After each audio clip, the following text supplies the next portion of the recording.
ہوا نووی بولتے ہیں، کیا بولتے ہیں؟ جی جلدی دیکھیے گا، نکال سبق دیا ہوں میں۔ اسٹارٹ۔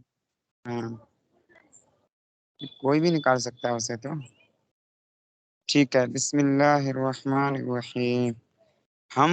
علم غیب غیر اللہ کو، خصوصی طور پر نبی اللہ کو، نبی اعظم کو حاصل ہے، اس کے ثبوت میں دلائل قرآن سے پیش کر رہے تھے۔ 3 دلیلیں پیش کر دیں، اگلی دلیل تیسری دلیل 2 پیش کر دی اور اس کی وضاحت بھی کر دی۔ اگلی دلیل، بسم اللہ الرحمن الرحیم، وجئنا بک ہؤلاء شہیدا، یعنی کہ اس کا ترجمہ یہ ہے کہ ہم نے ان لوگوں پہ آپ کو گواہ بنایا۔ اب تفسیر نیشاپور میں دیکھیں، لکھا ہوا ہے لأن روحہ علیہ السلام شاہد علی جمیع الارواح والقروح والنفوس بقول علیہ السلام اول من خلق اللہ نوری۔ اس کا مطلب یہ ہے کہ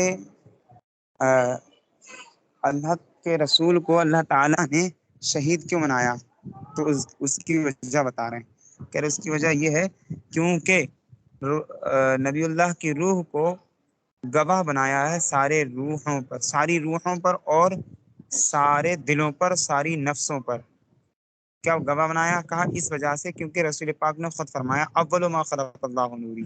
سب سے پہلے جو اللہ تعالیٰ نے مخلوق فرمایا وہ مخلوق فرمانے والی چیز میری روح ہے، نوری، میرا نور ہے۔ اور یہ حدیث نور کہلاتی ہے، بڑی طویل حدیث ہے، بہت میں نے پڑھی ہے، مصنفہ عبد الرزاق یا ابن عبد الرزاق، نہیں مصنفہ عبد الرزاق میں ہے، ابن ابی شیبہ میں بھی ہے، اور بھی کئی چیزوں میں، بخاری شریف میں بھی تھی یہ حدیث، لیکن وہ ابھی 2 سال یا 100 سال پہلے سے اس میں سے نکال دی گئی ہے۔ حدیث نوری بولتے ہیں اسے، حدیث۔ ٹھیک، تو تفسیر روح البیان میں اسی آیت کے تحت لکھا ہوا ہے، یہ تو تفسیر نشابور میں تھا، اب روح البیان میں ہے وَعْلَمْ أَنَّهُ يُعْرَضُ عَلَى النَّبِيِّ أَعْمَالُ أُمَّتِهِ غَدَوْةً وَعَشِيَّةً، کہ نبی علیہ السلام کی امت کے سارے اعمال، یعنی سارے لوگوں کے اعمال نبی علیہ السلام پر پیش کیے جاتے ہیں صبح شام۔ رسول پاک ان کی نشانیوں کے ذریعے سے ان اعمالوں کو پہچان لیتے ہیں اور اسی لیے ان پر گواہ ہوں گے قیامت کے دن۔ حضرت یہ جو حدیث تفسیر شریف مدارک آپ پڑھے اسی ابھی آیت حضرت آپ جو یہ اول حدیث ما شریف خلق پڑھے اللہ، ابھی اول ما ہاں ہاں خلق اللہ نوری، یہ صرف اتنا ہی حدیث پڑھ سکتے ہیں کیا اول ما خلق اللہ نوری؟ نہیں بہت طویل ہے، یہ بہت اکثر طویل جو حدیث ہے یہ۔ علماء لوگ اکثر علماء لوگ اور علماء حضرات اپنی تقاریر میں اتنا ہی حدیث بولتے ہیں اول ما خلق اللہ نوری، اللہ نے ہاں سب تو سے پہلے میرا نور بنایا۔ اس میں مقصد پورا ہو جا رہا ہے تو اتنا ہی بولتے ہیں، ورنہ یہ بہت طویل حدیث ہے۔ اس کا مفہوم یہ ہے کہ اللہ تبارک تعالیٰ نے پہلے میرا نور بنایا، پھر اس کے 4 حصے کیے، پھر 4 میں سے 3 سے یہ بنایا، اور چوتھی کے پھر 4 حصے کیے، چوتھے حصے کے پھر چوتھی کے 4 حصے کیے، ان میں سے 3 سے یہ بنایا، لوح و قلم آسمان وغیرہ، اور ایک حصہ چھوڑ دیا، اس کے 4 حصے کیے، ان 4 میں سے 3 چیزوں سے یہ بنایا، زمین آسمان، یا مثال کے طور پر جو بھی ہے وہ سب تفصیل سے لکھا ہوا ہے۔ پھر اس ایک حصے کے 4 حصے کیے، پھر ان 4 میں سے 3 چیزوں سے یہ بنایا، اور چوتھے کے 4 حصے، اس طرح سے بہت طویل حدیث ہے یہ۔ اس کے بعد ہے اول ما خلق اللہ نوری، اور شروع میں بھی یہی حدیث پاک کہ اول ما خلق اللہ نوری۔ تو یہ بہت لمبی حدیث ہے، پوری حدیث نوری، یہ پوری اس میں لکھا ہوا ہے کہ کائنات میں سب سے پہلے کیا بنا، پھر اس کے بعد اس کے بعد اس کے بعد اس کے بعد اس کے بعد ساری بات میرے پاس یہ موجود ہے، میں نے جو ہے اس کو مصنف عبد الرزاق سے جو ہے نقل کر لی تھی، مل کہنے جائے کا گی۔ مطلب یہ کہنے کا مطلب یہ تھا حضرت کہ حدیث صرف اتنا ہی پڑھنے میں کوئی دقت پرابلم نہیں ہے نا حضرت؟ اول ما خلق اللہ نوری صرف اتنا ہی پڑھ سکتے ہیں، جائز ہے، ایسا بولا میں۔ دقت کیوں ہوگی اتنے پڑھنے سے؟ کیونکہ اتنے معنی اس میں پورا ہو جا رہا، اور اگر دقت ہوتی تو یہ کتابیں جو آپ پڑھ رہے ہیں سامنے موجود ہے، اس میں کیوں اتنا ہی لکھا ہوتا، پوری حدیث لکھی ہوتی نا۔ کچھ باتیں جی حضرت۔ ہمیں پوچھنے سے آتی ہیں، لیکن کچھ باتیں ہمیں جو ہے دیکھنے سے بھی آ جاتی ہیں، اور پڑھنے سے بلکہ مشاہدات سے حاصل ہو جاتی ہیں، تو اس چیز کا استعمال کریں۔ آگے دیکھو تفسیر مدارک میں بھی ہاتھ سے یہی موجود ہے کہ شاہدن کا مطلب ہے علی من آمن بالایمان، جو ایمان کے ساتھ مومن رہا، وعلی من کفر بالکفر، اور جو کفر بالکفر، جو کفر کرتے رہا، وعلی من نافق بالنفاق، اور جو نفاق کرتے رہا، سب پر شاہد ہیں، سب پر جو ہے سب کی معلومات رکھتے ہیں، یہ ہے شاہد کا مطلب۔ دیکھو تبصرہ کر رہے ہیں حضرت، اس آیت اور ان تفاسیر سے معلوم ہوا کہ حضور شروع سے روز قیامت تک تمام لوگوں کے کفر و ایمان و نفاق و اعمال وغیرہ سب کو جانتے ہیں، اس لیے آپ سب کے ہی گواہ ہیں، یہی تو علم غیب ہے۔ من ذا الذی یشفع عندہ الا باذنہ یعلم بین ما بین ایدیہم وما خلفہم۔ آیت الکرسی میں ہے کہ وہ کون ہے جو اللہ کے ہاں سفارش کرے گا، مگر ایک ذات ہے کہ اللہ اس کو حکم دے گا اور وہ سفارش کرے گا، اور وہ جان رہا ہے، وہ شخص مطلب وہ ذات جان رہی ہے جو سفارش کرے گی، وہ کیا جان رہی ہے؟ ما بین ایدیہم وما خلفہم، جو کچھ بھی ان کے سامنے ہے ان کے پیچھے، یعنی کہ جو کچھ بھی آگے اور پیچھے ہے سب کچھ جان رہا ہے۔ ٹھیک ہے، پھر نساء پور میں اسی آیت کے تحت ہے، چوتھی دلیل جو پیش کی اسی آیت کے تحت ہے کہ یعلم سے مراد محمد عربی ہیں کہ وہ سب کچھ جان رہے ہیں، جو اولین اور آخرین ساری خلائق ساری مخلوقات کے احوال، یعنی اولی مخلوق ہو یا آخری مخلوق ہو ساری مخلوقات کے احوال جان رہے ہیں۔ روح البیان میں اسی آیت کے تحت ہے یعلم محمد، یعنی محمد ہی مراد ہیں، جو کچھ آگے پیچھے گزر چکا ہے سب کچھ جان رہے ہیں۔ من الامور الاولیات قبل الخلائق وما خلفهم من الاحوال من احوال قیامہ و فضائل خلق و غضب الرب، ساری باتیں جان رہے ہیں۔ فضائل خلق یعنی مخلوق کا اپنے جزا فضا کرنا، یا سو بھیم میں ہونا ہے، ویم میں، اور اسی طرح اللہ تبارک تعالیٰ کا قیامت کے دن اپنے غضب و جلال پر ہونا، یہ بھی جان رہے ہیں۔ کون؟ ہمارے نبی۔ تو دیکھو اللہ تعالیٰ نے جو فرمایا ہے اس کی تفاسیر میں کیا کیا لکھا ہوا ہے، اور تم کیا کہتے ہو؟ اللہ اکبر، کچھ تو شرم کر لو۔ تیرا کھائیں تیرے غلاموں سے الجھیں، ہم منکر عجب کھانے و قرانے والے، میں مجرم ہوں آقا مجھے ساتھ لے لو، کہ رستے میں ہیں جا بجا تھانے والے، تھانہ بھون والے، تھانے والوں سے مراد وہی ہے تھانہ بھون والے، اشرف علی۔ اس آیت ان تفاسیر سے معلوم ہوا کہ آیت الکرسی میں منزل لذیذ سے لے کر کے الا بما شاء تک 3 صفات ذکر کی گئیں، اور وہ صفات رسول پاکی ہی ہیں۔ باقی تمام کہہ رہے باقی اول اور آخر میں صفات الہیہ ذکر کی گئی ہیں۔ اس میں فرمایا گیا ہے کہ خدا کے پاس کوئی بغیر اجازت کسی کی سفارشی شفاعت ہی نہیں کر سکتا۔ شفاعت کا مطلب ہے سفارش، اور جن کو شفاعت کی اجازت ہے وہ صرف رسول ہیں۔ لا يتکلمون الا من اذن له الرحمن وقال صوابا، کوئی نہیں بولے گا مگر وہی بولے گا جس کو اللہ تبارک تعالیٰ نے بولنے کی اجازت دی ہوگی اور اس نے دنیا میں صحیح بات کہی ہوگی، اور وہ صحیح بات کہنے والے ہمارے رسول پاک کی ذات ہے۔ ٹھیک ہے، یوم یقوم الروح والو آیات، وہ آیت ہے نہیں سورہ نبا میں، وہی میں نے آیت پڑھی ہے، یوم یقوم الروح والملائکۃ۔ آگے فرمایا ہے اور مستحق شفاعت سے محروم نہ رہ جائیں گے۔ اچھا، اور شفیع کے لیے ضروری ہے، یعنی سفارش کرنے والے کے لیے ضروری ہے کہ گناہ گاروں کے انجام سے اور ان کے حالات سے واقف ہوتا رہے یا ہو، تاکہ نا اہل کی شفاعت کرنے نہ بیٹھ جائے، اور مستحق شفاعت سے جو مستحق شفاعت ہے، یا ایسے کہہ لو جو مستحق ہے وہ شفاعت سے محروم نہ رہ جائے۔ جیسے طبیب کے لیے یہ جاننا ضروری ہوتا ہے کہ قابل علاج اور لا علاج مریضوں کو کس طرح سے وہ ہینڈل کرے، یعنی کون سا لا علاج ہے اور کون سا مریض ایسا ہے جس کا علاج کیا جا سکتا ہے۔ اگر وہ ہر مریض کا علاج کرنے بیٹھ جائے گا تو ظاہر سی بات ہے گڑبڑی کرے گا۔ یہی وجہ ہے بہت سارے مریض ان کے بس سے نکل جاتا ہے میٹر، تو کہتے تھے بھیا لے جاؤ ہم نہیں کر دیکھ پائیں گے، بلا وجہ موت ہو گئی تو ہمارے اوپر آئے گا کیس، تو وہ ڈائریکٹ یہی کہہ دیتے ہیں، ہے نا، کیونکہ وہ جانتے ہیں ہمارے علم میں یہ چیز ہے نہیں تو ہم بلا وجہ سفارش کریں، بلا وجہ اس میں مغز ماری کریں۔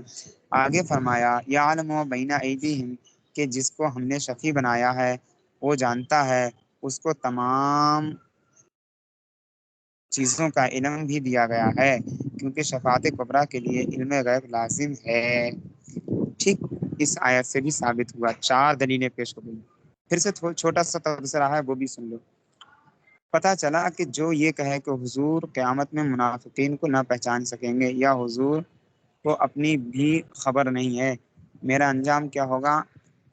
یہ حضور فرماتے ہیں یہ محض غلط ہے اور بے دینی ہے۔ جیسا کہ آئندہ آئے گا، ولا یحیطون بشیء من علمہ الا بما شاء، اور وہ نہیں پاتے اس کے علم میں سے مگر جتنا وہ چاہے۔ اس جز کے تعلق سے، آیت کے اس جز کے تعلق سے روح البیان میں لکھا ہے یحتمل ان تکون الہوا، ہاں اس میں جو ذکر ہے یحیطون ہو، تو کہہ رہے ہاں جو ذکر ہے ان تکون الہا کنایتن عنہ سے مراد عن النبی، نبی سے کنایا کیا گیا، یعنی وہ شاہد علی احوالہم یعلم ما بین ایدیہم من سیرہم ومعاملاتہم وقصصہم وما خلفہم من امور الآخرہ واحوال اہل الجنہ والنار وهم لا يعلمون شیئا من معلوماتہ الا بما شاء من معلوماتہ۔ دیکھو ترجمہ پڑھتے ہوئے جا رہے ہیں، یہ تو عربی تو ہے ہی لکھی ہوئی، کہہ رہے ممکن ہے کہ یہ ہا جو ہے رسول پاک سے کنایا کیا گیا ہو، ہا کی ضمیر یعنی رسول پاک کی ذات مراد ہو۔ کہہ رہے حضور کے حالات کو مشاہدہ فرمانے، حضور جو ہے لوگوں کے حالات کو جاننے والے ہیں اور ان کے سامنے کے حالات جانتے ہیں، کے اخلاق اور ان کے معاملات، ان کے قصے، ساری باتیں انہیں پتہ ہیں، اور ان کے پیچھے کے حالات بھی جانتے ہیں، آخرت کے حوال، جنت و دوزخ کی باتیں، لوگوں کے حالات، اور وہ لوگ جو حضور صلی اللہ علیہ وسلم اور کہہ رہے وہ لوگ حضور کی معلومات میں سے کچھ بھی نہیں جانتے ہیں، کچھ بھی نہیں جانتے یعنی جو حضور جانتے ہیں انہیں کچھ نہیں پتا لوگوں کو، مگر اتنا ہی جانتے ہیں جتنا رسول پاک، جتنا حضور چاہیں۔ اولیاء اللہ کا علم انبیاء کے سامنے ایسا ہے جیسے کہ ایک قطرہ سمندر کے سامنے، اور انبیاء کا علم حضور کے سامنے، انبیاء کا علم حضور کے سامنے۔ دھیان رکھیں میں الفاظ